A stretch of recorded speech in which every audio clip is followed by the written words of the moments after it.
So for the same $40, you can either pick yourself up the Logitech G203 LightSync or the Razer Viper Mini. Both are great gaming mice for the price, but the problem comes down to the fact that you probably don't need two gaming mice, do you? Oh, I'm wrong, am I? Well, let's take a closer look at how they stack up with each other anyways.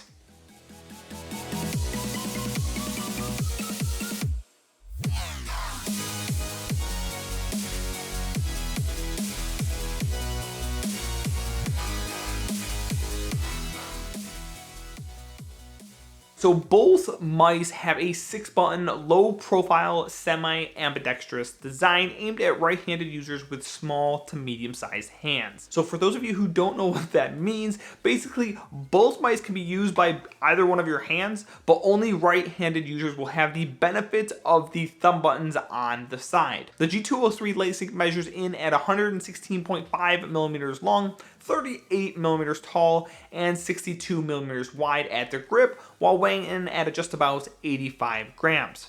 The Viper Mini, on the other hand, measures in at about 118 millimeters long, 38 millimeters tall, and 53.5 millimeters wide at the grip, while weighing in at just about 61 grams. If you didn't notice from those numbers, the biggest difference here is going to be the grip width and the weight. And these two factors really make these mice feel completely different in hand. The wider grip of the G203 makes it feel much more comfortable in my hand compared to the Viper Mini, but the Viper Mini's weight was very noticeable in a good way while playing games. And ultimately, I personally prefer the G203 a bit more. This is mainly because it fills out my hand better and I can use it longer without cramping up. Keep in mind, this is my personal preference, so you'll have to determine which shape fits you best. As for build quality, well, the Viper Mini is definitely built like a tank. And I don't think there are any mice in this price range that can come close to how well it's put together, especially if you also factor in the weight. Now, this is not to say that the build quality of the G203 is bad. In fact, I think the G203 is perfectly fine when it comes to build quality, but it's just clearly not as good as the Viper Minis. Looking at the left and right click buttons, the G203 has standard mechanical switches. The downside here is that I couldn't find any information on what kind they are and how long they are supposed to last. The Viper Mini, on the other hand, uses Razer's optical switches that are tuned to feel more like mechanical ones, and they are rated for 50 million clicks. Now, both sets feel pretty solid when you're using them, but the reality is that the G203's mechanical switches do feel much more crisp and easier to actuate than the Viper Minis, especially the right click button. In a generation or two, I really do think that there's a very good chance that Razer's optical switches, the ones that they've been working on that are also in this Razer Viper Mini, are going to be the switches to beat. They work great, are designed really well, but they just aren't there yet when it comes to perfecting that kind of like mechanical feel. The side buttons actually really surprised me here. I anticipated liking the G203s a bit more because the G203 in general reminds me of the G305, and I love the G305 side buttons. And as I said in the G203's review, the G203's side buttons were a bit off and felt a little bit squishy. But I didn't realize how off they were until I started comparing the 203 with the Viper Mini. Both mice have their side buttons flaring out a smidge to help with clicking them, and the Viper Mini's side button just a little worse in my book compared to the G305s. The G203s, on the other hand, are usable, but very, very, very disappointing in my opinion compared to the Viper Minis. As for these scroll wheels, well, they both have a rubber coating that helps grip the scroll wheel. The G203 has great tactile feedback, while the Viper Mini is just okay at best. When it comes to the mouse wheel click, you basically have the same results. The G203's click feels pretty solid, but the Razer Viper Minis is just okay. The last button on both mice is the DPI button. This is located just behind the scroll wheel on both mice, and the button on the G203 feels pretty good, while the Viper Minis is just, it's okay. It's not great, it's not bad, it's fine. Taking a look at the bottom of each mouse, you'll find your mouse feet, and the Viper Mini easily takes the crown here with two 100% PFTE skates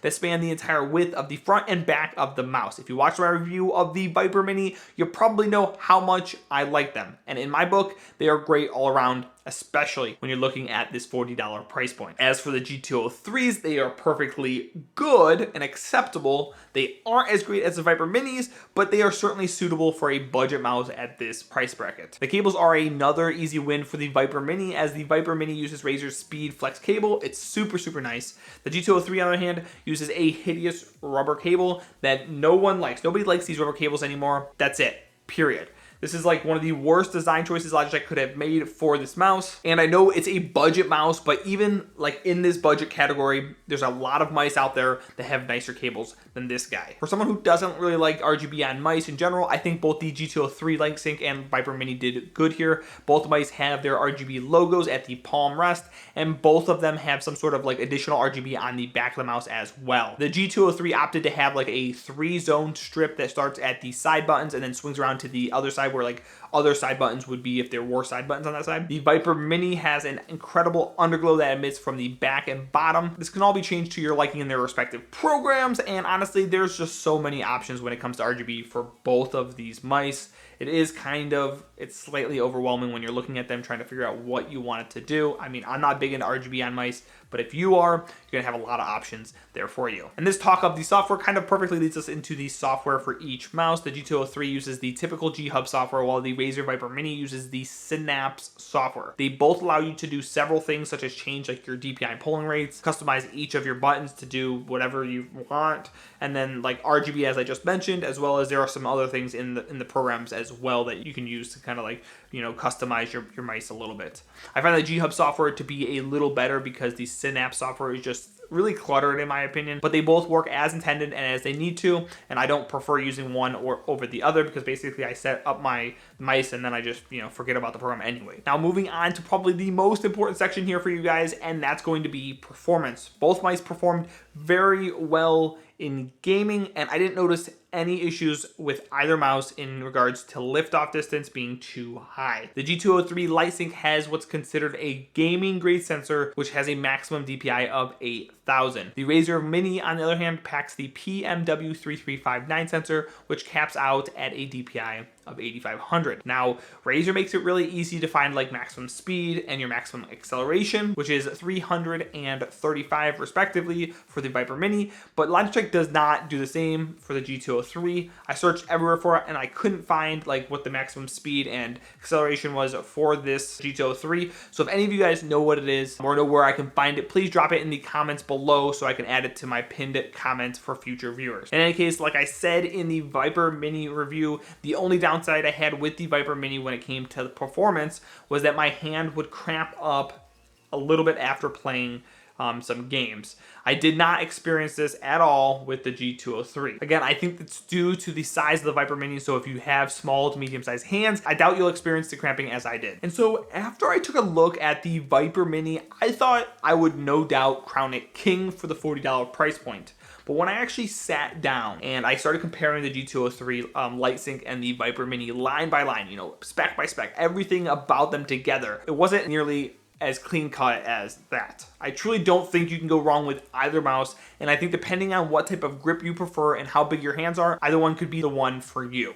The Viper Mini has the better feet, no doubt, the better cable, and the better weight, while the G203 has the better buttons and shape in my book. If you found this video helpful, please give me a thumbs up and consider subscribing for more content just like this. If you want to check out more mouse reviews or more comparisons or whatever, I'll have playlists and stuff linked up in here. You'll be seeing them like probably right now. Thanks so much for watching, guys, and I can't wait to see you next time.